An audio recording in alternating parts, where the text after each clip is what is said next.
Today on Exploring with Ash and Jake, we're jumping into the legend of CROPSEY. Fact or fiction? Let's get into it.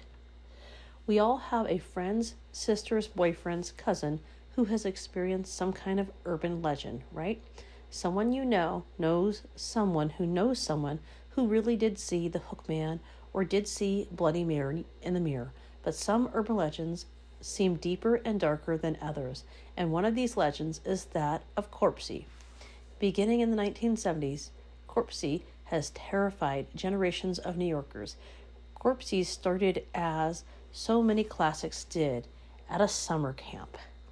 The tales of CROPSEY's origin and what exactly made him mad are a bit debated, but they begin with a family tragedy. In short, a father loses his whole family, or at least his child, while on the shores of a small summer cottage near Maston Lake, which was also near a summer camp. After the death of his family or children, George CROPSEY, a once respected businessman, goes insane. I don't know about y'all, but this story is starting to sound slightly similar to Camp Crystal Lake and the story of the death of Miss Pamela Voorhees' son, Jason Voorhees. Much to everyone's dismay, that is not this type of story. Typically in these type of stories, the reason for death is an irresponsible camper or a camp staff member causing a fire that gets out of control and kills George CROPSEY's loved one. He disappears for several weeks, only to return by the end of summer to take revenge on campers. Campers are reported to have disappeared, been murdered, or even hurt or threatened. The camp staff tries to make a stand and the authorities are called in, but all efforts are futile. CROPSEY continues to evade and escape, and his body is never discovered. To this day, strange voices, threatening symbols, and even sightings can be seen by campers.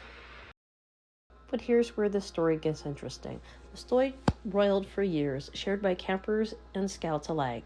However, the urban legend began to meet reality when Andre Rand was responsible for a series of kidnappings and murders of children in the state of Newark, the Newark International Airport. No children were hurt, but he was arrested and given a 10-month sentence in jail. While he's known to be a shady figure that could often be seen around children, no one could seem to pin anything on him. Even though sometimes children would go missing, Rand was reported as the last adult to be seen with said missing children. But this changed in 1987 when Jennifer Schwigner disappeared. Jennifer Soundly was found murdered in 1988. Rand, a custodian at the time, was charged with the murder after being the last person to be seen with her. He was also retroactively associated with the disappearance of Alicia Piera, Holly Ann Hughes, Thaisha Jackson, Hank Gaffaro. However, the jury was not able to convict on the murder charge, only kidnapping, and he was put in prison. Despite the remaining, there is a legend, and CROPSEY are often associated with it.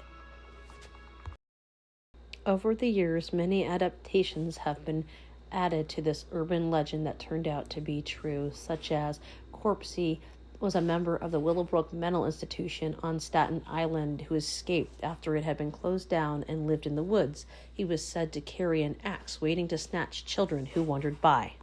No matter what version you were told or liked or listened to, this story emphasizes the power of children's storytelling habits, how the boogeyman and fairy tales of youth can give way to something horrendous, whether it's a legend or based on fact. Was inspired by headlines or just by urban myth remains unclear.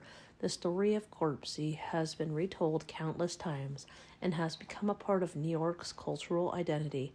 The next time you're in New York, take a walk around the surrounding Willowbrook State School and you might just hear the whispers of the infamous CROPSEY.